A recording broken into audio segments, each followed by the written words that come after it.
I think that, well, I'm just pausing over the word encounter, um, and I'm wondering if well, it feels like a word that we might want to investigate. There's different meanings and sort of richer. It's got riches that we don't ordinarily tap into. Um, there's sort of musical sense of the term that it kind of implies anticipation, a sort of, and it's an anticipation not only of the other whom one encounters, but also maybe in anticipation of the sort of metaphysical assumptions that imply one in another, in the first place, which is to say, a certain set of assumptions about counting, about the sort of imposition of the numerical on modalities of existence that can't be counted. And so this anticipatory sense of the encounter is a cool one to think about, and what it allows you to consider is that when violence is imposed by, or when what it is that people ordinarily call violence is imposed by structures of power,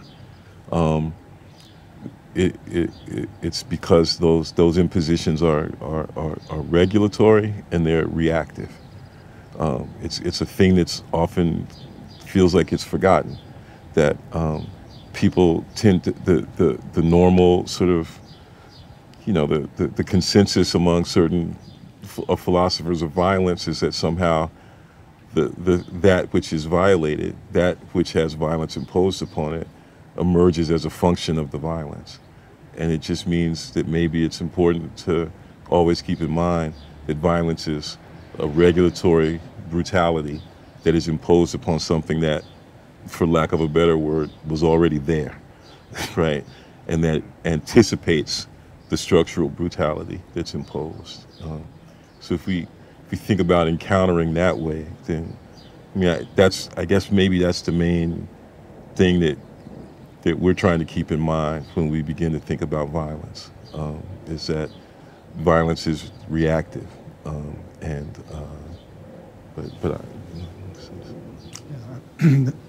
that's what we're trying to pursue. So it's one reason that sometimes you've heard Fred and maybe me as well use the word brutality rather than the word violence.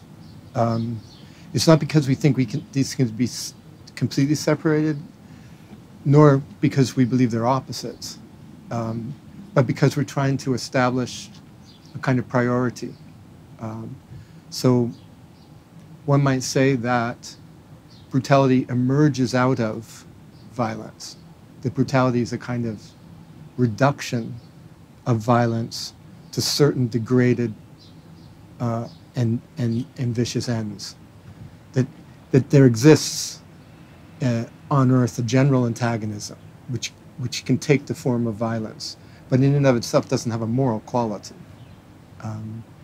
but somehow also seems to be the ground from which a certain brutality arises with definite intentions.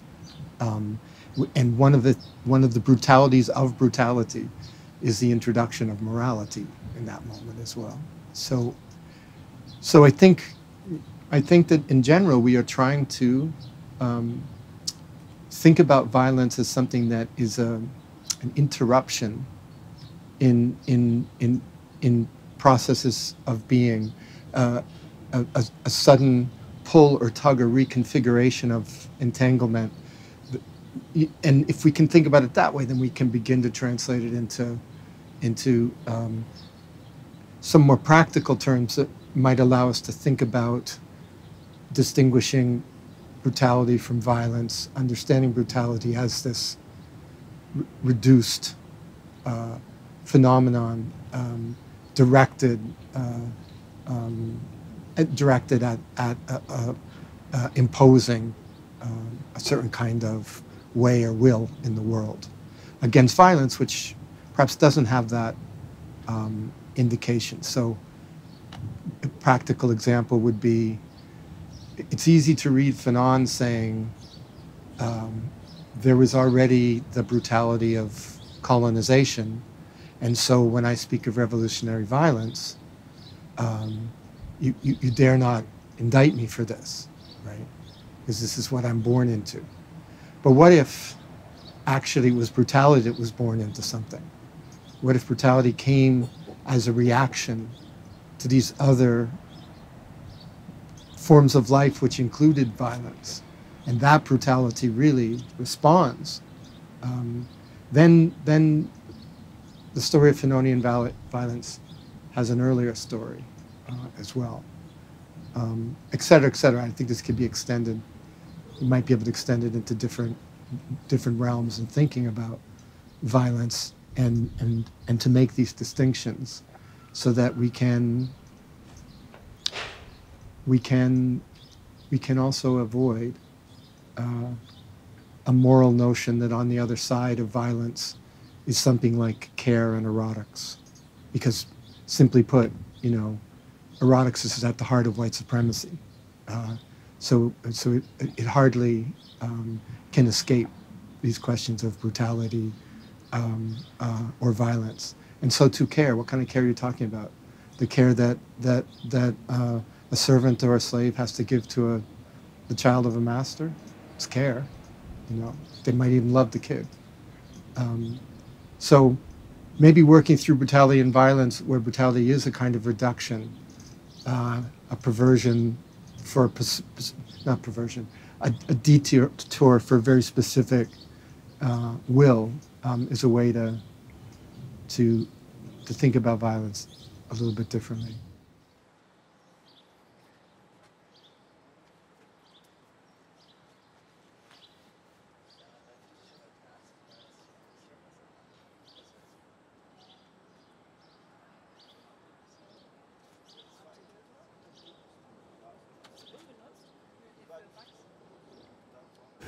This morning I was looking at,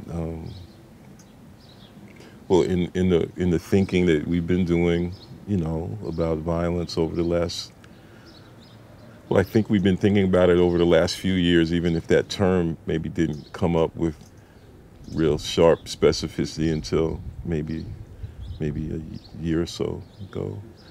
But, there's a powerful tradition, a sort of phenomenological discourse on violence that takes it up as an ethical and political problem, and it is taken up specifically as a set of practical possibilities that might emerge in the struggle against colonialism, in the struggle against anti-Semitism, and the key figures, maybe in this tradition, would be, Hannah Arendt, Frantz Fanon, Emmanuel Levinas, Tran Duc Thao. There are others, who, and then we would, extend those beyond the realm of, a certain kind of philosophical thinking too, or so-called proper philosophical thinking. But it's interesting to consider this specific tradition of phenomenologists who are concerned with this question of violence. And and one sense of it is that maybe what links their concerns is that violence is something that happens to the figure for whom the time of experience, the temporality of lived experience is supposedly a given, right? Violence is what is visited upon the figure who has a kind of, in Husserl's words, an internal time consciousness or something like that. And we want to maybe think about violence. In other words, there are a set of ontological assumptions, even in Levinas's work, which kind of undergird and underwrite this discourse on violence. And it's a discourse on violence that one way to think about it is that it interprets violence but it doesn't necessarily always do a very good job of describing violence, right? Like, in other words, there's an already given assumption of what violence is, and then it goes on to interpret that. And I think maybe what we're trying to do is to begin with a practice of describing violence. Like, how does it actually operate? So that, for instance, you can interpret violence in such a way and move by way of that interpretation in a way that assumes the distinction between violence and the erotic, or between violence and care. I mean, you know, there's a thinker whose work we very much admire and respect. Two thinkers, maybe, you know, Saidiya Hartman and Christina Sharp, who have definitely added very profound and important contributions to this discourse. But they might both agree, you know, in the words of, you know, at different times, they might both assume or assert something like that care is the antidote to violence. And we're trying to think about it in a different way. As, you know, along the lines of Stefano just suggested, that, you know, care and violence are entangled. And if care and violence, so rather than move by way of an interpretation of violence that assumes its distinction from care, we want to describe violence in a way that allows us to understand something about its entanglement with care. Right? And once you begin to engage in such a description, it turns out that violence, as we're beginning to understand it, does not allow you to proceed by way of the assumption of an individual subject who has inner experience, right? Including an inner experience of time, right? That there's an ontological, you know, presumption that's given there.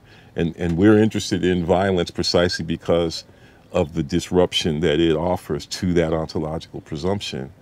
Because what we've begun to consider is that ontological presumption is the modality through which brutality emerges, right? Brutality is a function of that ontological presumption. Brutality is a function of the presumption of an individual subject who has internal experience, who has knowledge of the world and knowledge of its objects, and whose existence is separate from those objects in a way that allows for that knowledge to occur. And that knowledge, which one could think of, you know, in a certain kind of philosophical vernacular in English as grasp, is inseparable from possession, right? You know, so that the philosophical, the interiority of that subject, which phenomenology presumes, is almost manifests itself or only fully comes into its own when that interiority has a possessive relation to the world and its objects. And it's the history of brutality that emerges from that presumption that we're trying to resist. So, of course, not everyone has been assumed to have such an interiority or capacity for possession. And so one place that we've looked before, and you probably heard me say it last night at our lecture that you referenced, is in the emergence of the blues amongst people who are practicing, as Clyde Wood says, the blues epistemology. They're practicing a kind of theory, but it's also it's not necessarily the kind of theory that starts from the notion of a certain kind of interiority similar to the kind that Fred was describing, and then a certain kind of affirmation of possession by possessing. And in Angela Davis's work on women in the blues, one of the things that she identifies is that this being who bodies forth out of slavery through the blues can express two new freedoms: the freedom to travel, to move, which was viciously suppressed under the formal conditions of plantation. Of course, it's viciously suppressed under the informal conditions that continue in plantation societies, but there's a possibility. And so that's why in the blues you get this notion of traveling down the road, going up country, etc. That appears so frequently. I'm leaving in the morning. Secondly, Angela Davis points to a sudden possibility to arrange your own sexual encounters. And this is not without its problems. Again, but it represents a kind of freedom. And I think we could add a third one there, which is also all over the blues music, and that is a kind of freedom to violence. In a lot of the music, there will be subjunctive expressions, there will be stories about violence, which is now dislodged from the hands of the master and his thugs, and is in the hands of the blues singers in their communities. So thinking about that violence as a kind of freedom, though, was already very problematic unless you're willing to, as Fred says, start to describe violence rather than to assume that it already fits in a moral order. And again, this is where we think moments of separating violence from brutality become important. Because exactly what's happening in blues music and with those blues people, as Amiri Baraka will call them, is not what's happening elsewhere with the rise of the citizen, with the consolidation of modern whiteness. In that case, what we're getting is this really brutal insistence on the individual. That brutal insistence on the individual, we can call it brutal because it has only one end, man with a capital M, you know, Sylvia Wynter would say, right? Man with a capital N, right? So against that, we nonetheless can think of another, a violence that can kind of elude or surround this brutal violence, this brutality of the individual.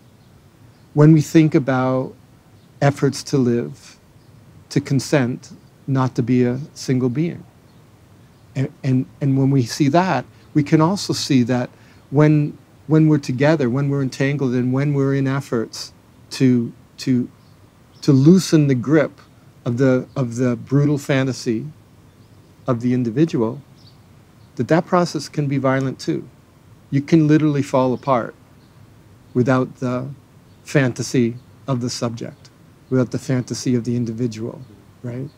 And again, another reason to want to move violence and brutality in some kind of relationship to each other, where they're not opposites, but where brutality appears to be much more focused and much more limited in the way that it operates, whereas certain kinds of violence would appear to be opening up something, even if you could not call it violence. Let's say. It's like a like a field theory or a field theory of violence.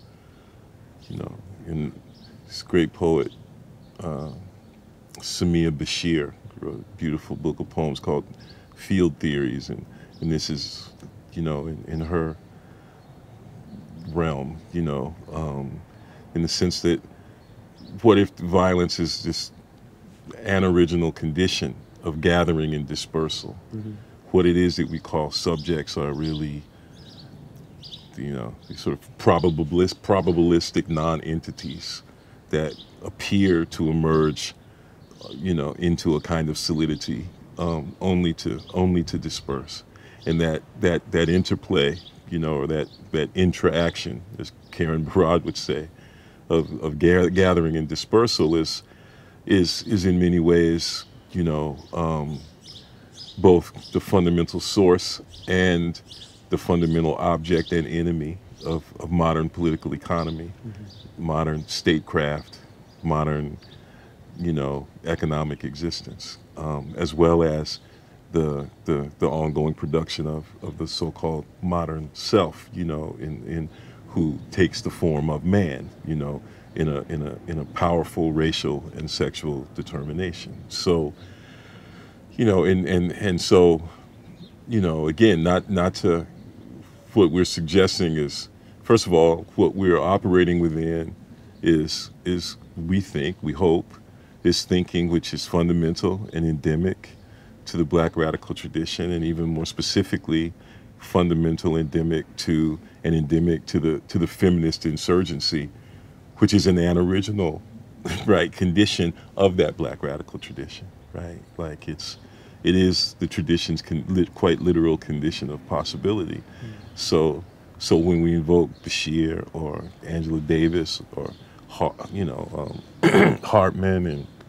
and Sharp, even to differ in a slight way, it's maybe one way to think about it is that what we want to suggest is that no, care isn't the antidote to violence, but care is the antidote with an E, to brutality. It is, and this is both a salutary thing to consider and a problem, right, for our thinking and our practice, because then because it becomes our responsibility not just to denounce brutality, but also to account for it, in a way, to again, not to understand it either as an ethical shortcoming or even more specifically as somebody else's ethical shortcoming. Okay, and again, that doesn't mean that we operate outside of any historical accounting of those who are clearly understood and rightly understood to be the perpetrators of violence. It just means that these are questions that we're asking because what we want to do is not only to stop and denounce or to impose justice upon the perpetrators of violence, but what we want to do is to stave off and resist constantly the condition of possibility of the violence that they perpetrate.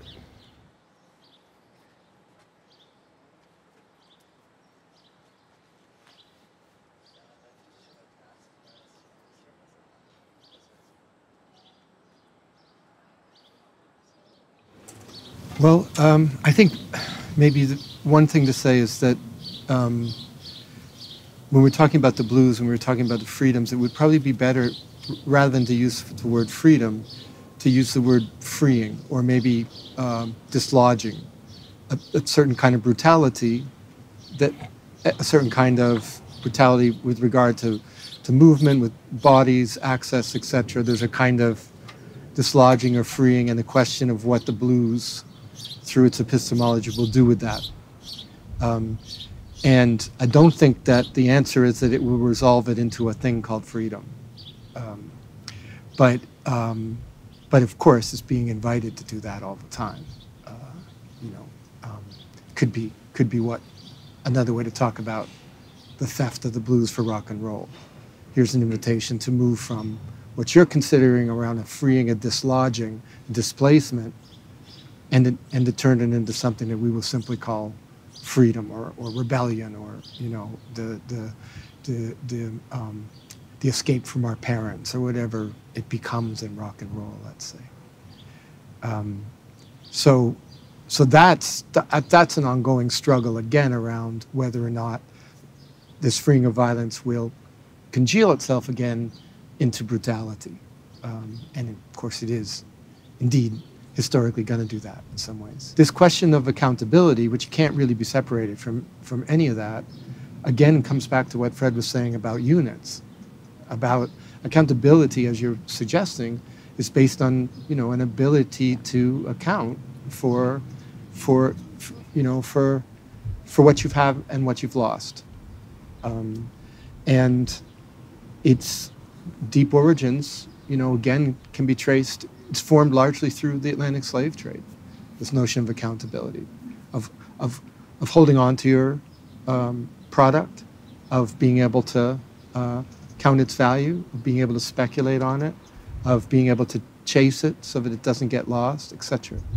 But it's also the beginning of the relationship between accountability and loss, a feeling in the world that by dividing it up, we are always somehow losing.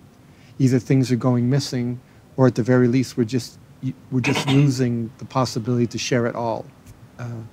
So, yes, accountability is deeply bound up with brutality. First, in its insistence on the unit, and second, in the way that it chases any fugitive element that it can't make into a unit, or even having made it into a unit, discovers that it won't stay in that side of the column. So they're deeply bound up, and again, a description of violence might go beyond this loss prevention, and it's constant sort of surveillance and preemptive logistics and all of the paranoia and the feeling of being somebody's stealing from me, somebody's getting something that I should be getting. All of that kind of, general insanity that, inhabits our world today, could be juxtaposed to the kinds of violence that refuse that. For instance, the civil rights movement, if we even want to call it a movement, as we were talking about the other day. This is a so-called non-violent, violent interruption of accountability. So your question is very apt in terms of what we're trying to think through. The question of accountability produces these very, very intense and poignant problems for the struggle against brutality. One way to think about it would be by way of the whole discourse amongst left sort of organizing circles in the United States, perhaps it's elsewhere too, around the mobilization of the notion of community accountability. And it takes up a very specific kind of ethics and a very specific morality of the individual subject.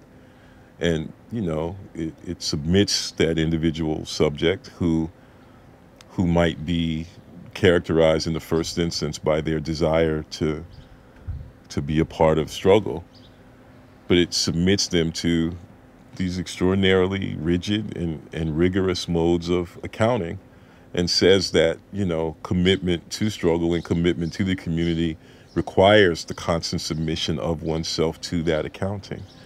You're like, man, it's hard for us, at least, to distinguish between that particular form of Puritanism and the violent, brutal modes. I keep saying violent, even, I can't get out of it myself, right? We're trying to train ourselves to speak a slightly different language, but the brutal modes of Puritanism that produced, the American polity and for that matter, that is at the heart of the American ideology, is structured on that same moral accountability. It's hard for us to imagine how it is that our organizing, that our striving, that our struggle can survive being so fundamentally enthralled by, so fundamentally influenced by, the Protestant ethic and the spirit of capitalism. Another instance of it would be, again, with regard to the particular forms of anti-colonial resistance that one might find in Afro-diasporic, particularly Caribbean work. I'm thinking of this extraordinarily beautiful and poignant late book, I think perhaps last book of the great poet Kamau Brathwaite's, which is called Strange Fruit. And it connects itself to the Billie Holiday, Abe Meeropol song, and it thinks through a sort of question of lynching and historical lynching in its relation to theft. But what it is that Brathwaite is both begins with, and what I think he's also working through in the book, is this extraordinarily profound experience he has of loss, and of then entering into a mode of loss prevention with regard to his library, with regard to the archive that he was building. But it's not only that, I think it's also loss on a personal level, the loss of his own mobility, the loss of his, the loss of his independence as he got older, the loss of his partner. It's that sort of interesting moment where, you know, where elegy turns towards maybe not loss prevention, but a kind of discourse which is so structured by that desire to prevent loss, you know, that it's hard to distinguish, and it's a particular experience that he's describing of knowing that entities are entering his places of residence, in both in New York and in Barbados, and taking his stuff. Right, stuff just goes missing, and for him, it is an extension of the theft, an extension of the genocidal lynching of Afro-diasporic culture, right? And it is at the same time, the dilemma that it poses is that it's all within the discourse of a kind of shoring up of self and a shoring up of possessions, which is fundamental to the brutalization of Afro-diasporic culture. And it's like, and the question that it raises always is, how can one resist that brutalization while at the same time also resisting taking on the language and the ideology and the conceptual apparatuses that are at the heart of that brutalization in the first place? And this is the dilemma, you know? And I think, I don't want to think of the book as a moment of defeat, because I don't think that it is. I think what somehow shines through, you know, and what it is that the power of his capacities as a poet allows to shine through is a kind of radically beautiful dispossessive force, right? That's at the heart of his political and social aspirations in the first place. And that dispossessive force takes, you know, the much simpler word to describe it is sharing, right? And what it ends up being beyond the sort of outside of and beyond the discourse of loss prevention, what it really becomes is like an extraordinarily beautiful ode to sharing, you know.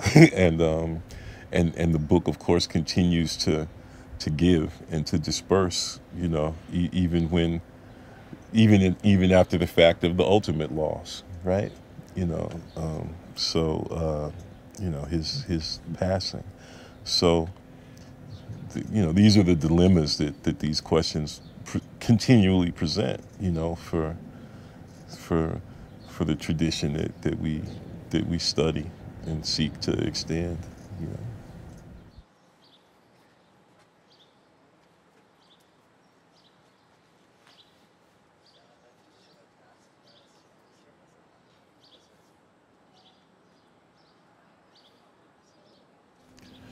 So in the first instance, if the distinction between description and interpretation is, you know, a useful one or a valid one, even on a provisional level, then we recognize that even within the framework of interpretation, we're already applying words to violence.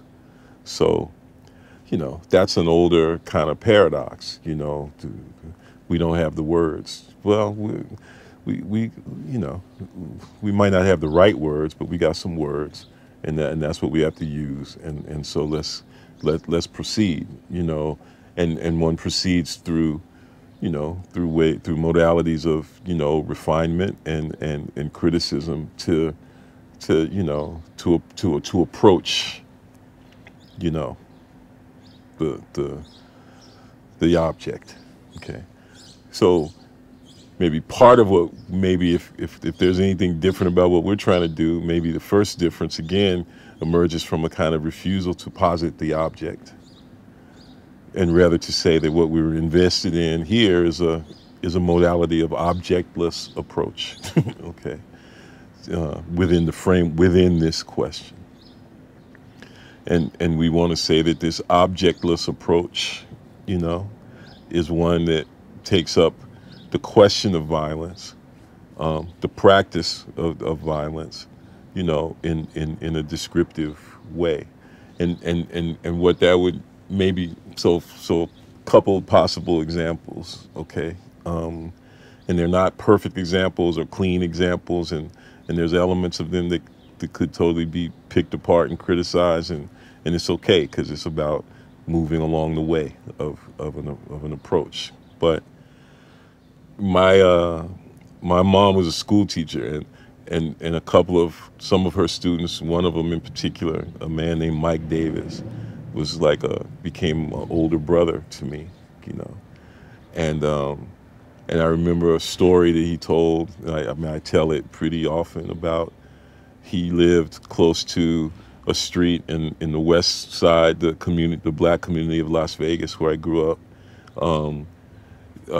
called Jackson Street. And in Jackson Street was where they had clubs and cafes. It's not unlike, you know, your description, you know, Max, of the neighborhood that we're in right now, you know, by the train station in Frankfurt, you know. And he talked about, there was this one club called the Town Tavern. And he talked about getting up early to walk to school. He would go past the windows, which were boarded up and painted over in white, of the Town Tavern. And you could hear the music, because the band that had been playing last night was still playing at 7:30 in the morning as they were going. And he would say that, and he and his friends would stand underneath the window and listen to the music on their way to school. And I remember the one way he described it. He described that you know, that exterior experience which they shared, let's say, is he just said, man, that music messed me up, right? Now, the language that he uses, you know, we might try to tinker with it in the interest of some sort of precise articulation of the problem or the question. But one way to think about it is that violence messes me, or maybe a better way to put it, violence messes me's up. Okay. And, you know, the distinction that you make between structural violence and counter violence, maybe that's the analog, you know, to the distinction that we're sort of making between violence and brutality, or, you know, so, but, you know, maybe the general operation that we're working under would say violence produces brutality produces individual subjects, and violence messes individual subjects up, you know. And this is the way in which music, or eros, and particularly music about eros, you know, within the context of the blues tradition, it continually operationalizes. It is both concerned with how violence messes individuals up, and it enacts that same set of practices in which violence messes individuals up. So that would be one possible example. And we say, so when we say, well, how does it work? How does it work that way? You know, we can still talk about what are the specificities of this particular music that did that, as it were, to you. You know, what was it exactly? You know, and you know, and you know, there's rigorous musicological discourse both within the Academy and even more rigorously outside of the Academy amongst listeners, you know, who say, that's the part. My room, Kenny Vaughn, we would find the hook of a song. He was like the great hook finder. We'd be listening to music in the dorm. We were listening to Knee Deep by Funkadelic, you know, and he found this one little thing in there. He's like, Fred, that's why you have to get up and dance, right? And you literally talk about that way. That's why whatever voluntarity that you thought you had is obliterated in such a way as the music actually makes your ass get up and get on the floor. You would be like, that's who is right there, you know, just some little a note on the guitar. So I think we do have some. We're not trying to invent the description of violence. We're trying to tap into it, you see, because there's a tradition of it.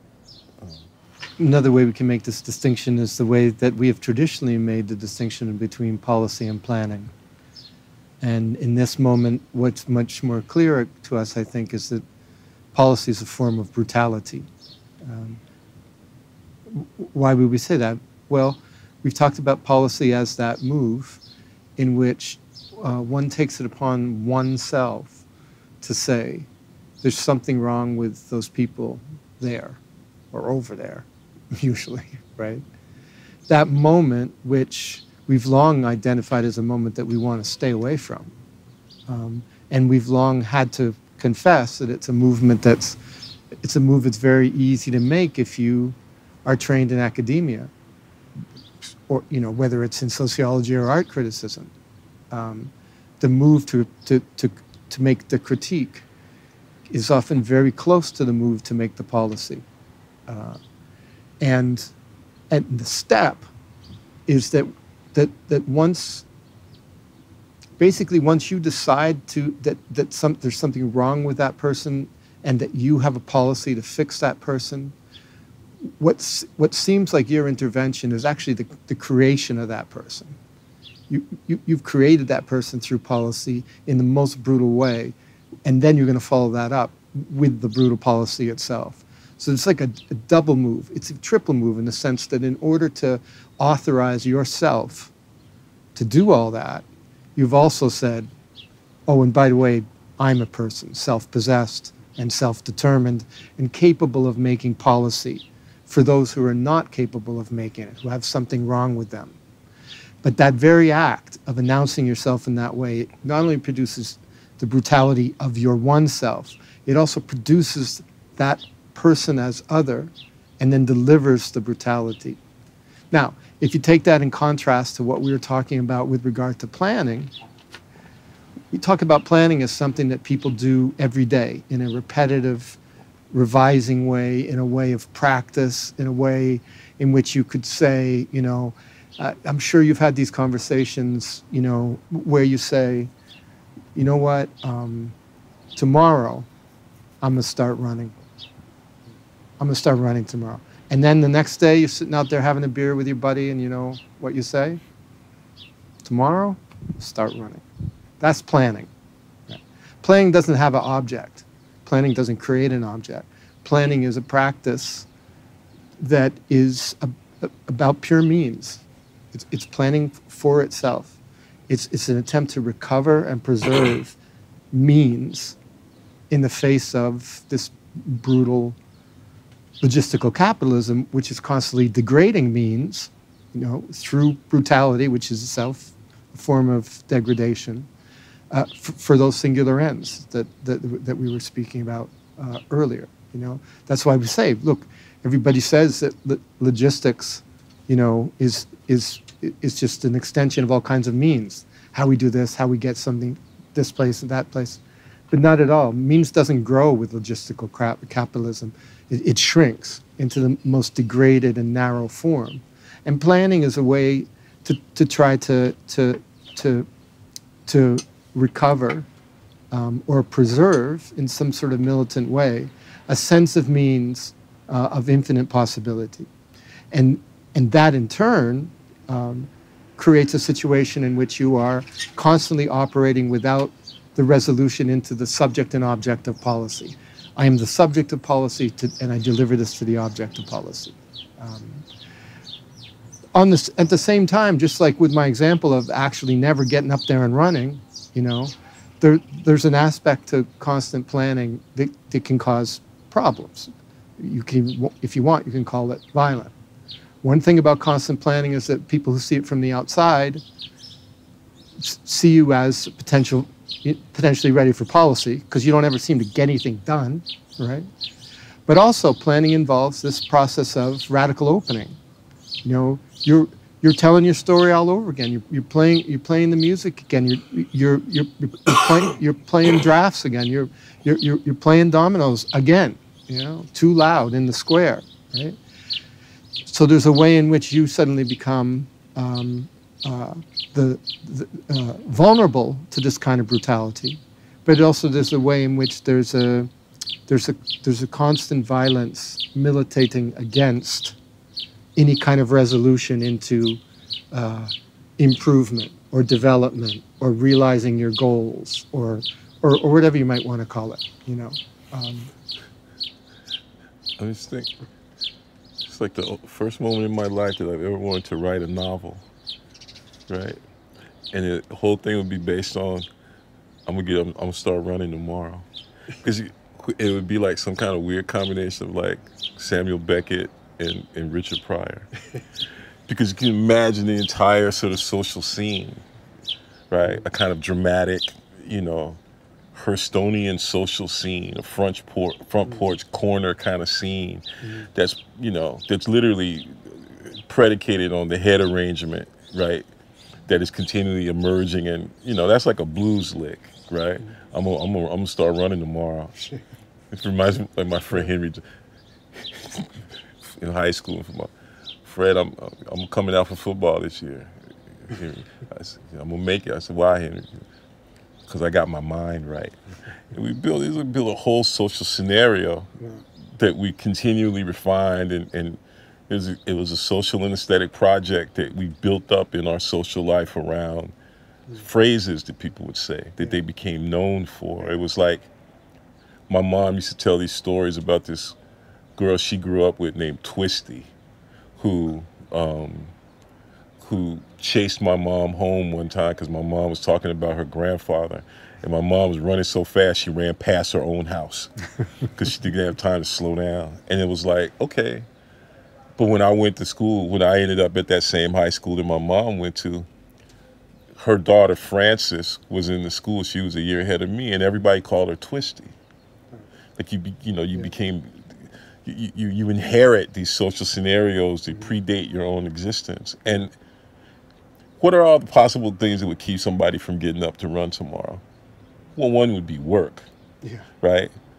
Right, like it's like that guy we were riding in the cab with, you know, listen to the BBC, and it was the fucking Home Secretary of England saying, well, people's response to cost of living crisis. Cost of living crisis is to work more hours and get a better job.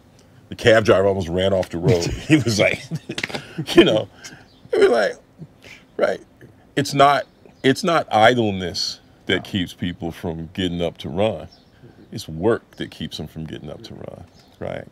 Idleness, you know, leisure, let's say, will have been the condition of possibility of getting up to run, right? You know, and policy will look at that scenario and say, well, get up, get your ass up and run. No, I can't, because I just got through working 10 hours and I got to go work another job to you know, and just want to think about, just say something about the relationship between violence and otium. Yes. Yeah. What kind of operations on their world would make it possible for us to enjoy otium, which in the Greek and Roman traditions was the opportunity amongst the learned in Athens to retreat from the discourse of social and aesthetic life, and for the generals in Rome to retreat from battle into the solitude of rest. Otium is rest, essentially. And of course, the conditions for that are slavery, right? In the ancient world, you know, the favorite home of slavery for European philosophers, but also, you know, from Hegel to Agamben, but also, you know, in our contemporary plantation society worlds, you know, the condition of leisure or rest is enslavement of others. So what violent interruption would have to take place for rest to be possible? We got a good friend, Edward George, who's a great kind of theorist of music and practitioner of playing music for people. And he said the other day, he was in my seminar, he said the other day, he said, the thing is, I'm sorry if I'm a bit scattered this morning, but I haven't had any rest in 350 years. Right? And then he began to say to the students, you know, what is the condition of a people who haven't been allowed to rest for 350 years, you know, who have been utterly denied access to gathering in a way that would allow otium to emerge. And of course, one of the things he says is, well, when you don't get any sleep, you hallucinate. You know, and one of his great projects was called Hallucinator. So, but it would also, insofar as slavery is a conditional possibility of this highly individuated otium, right? The kind of leisure that makes individual experience and then consciousness of individual experience and philosophical meditation and lyric, poetic, expression of individual subjectivity possible. The denial of rest for us has to be resisted, even unto the point at which it feels like that resistance requires us to consider and to imagine how we might be at rest in that way. Well, I need a fellowship too, or whatever, and it's like, where, the idea of this is the irony of the fellowship, in American academic circles, is that it's money that they give you so that you can then go be by yourself. It sort of undermines the idea of fellowship, but that's the notion, is that otium leads to these conditions in which for individual cultivation. Yeah, I mean, literally, it takes place in gardens. Yes, yes. Cicero goes into his garden. Cicero or Andrew Marvell. Or Andrew Marvell, yeah. A green thought in a green shade, yeah. But it's like, maybe for us, what we're striving for is a condition of shared,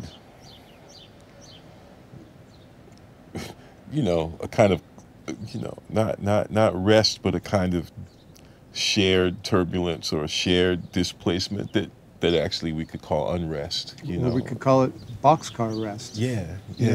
I lay my head on your stomach while the thing rumbles down through the night. It's unrest. It's going down the road, but it's shared rest at the same time. Yeah.